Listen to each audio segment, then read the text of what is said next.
Sir, I am come to the second amendment bill full stop. Here the Honorable Minister wants to make an improvement full stop.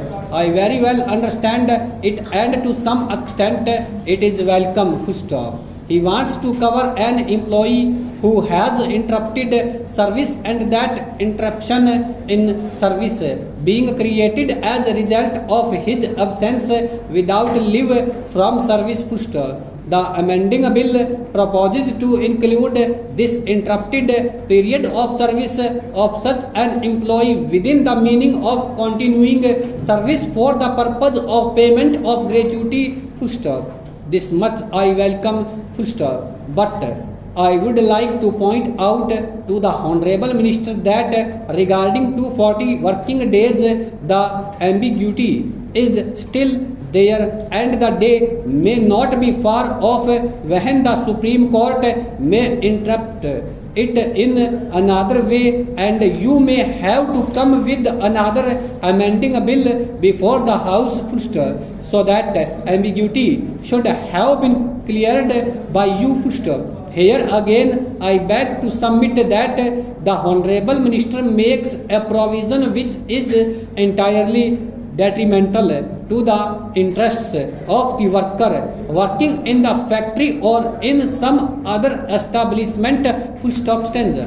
Sir, I would like to draw the attention of Honorable Minister. Of course, he knows everything what is contained in the bill that on page 2 of payment of gratuity amendment bill 1984 it says not being absence in respect of which an order imposing a punishment or penalty or treating the absence as break in service has been passed in accordance with the standing orders, rules or regulation, etc. Full stop.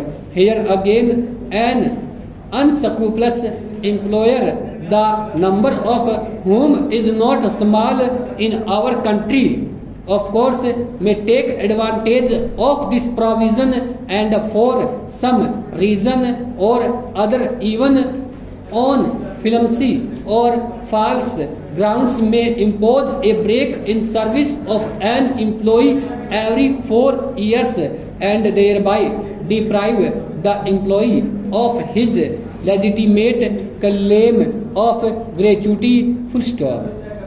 So this provision should not have been there and I would submit to the Honorable Minister that the entire stipulations within bracket in this section 2A should be declared for the workers working in factories. If we want to do something better for the workers working in factories and some other establishments, full stop. Madam, I would like to submit that the Payment of Gratuity Act is now about a decade, more than a decade old, and this act seeks to provide a teeny dose of social security to working population. Stop.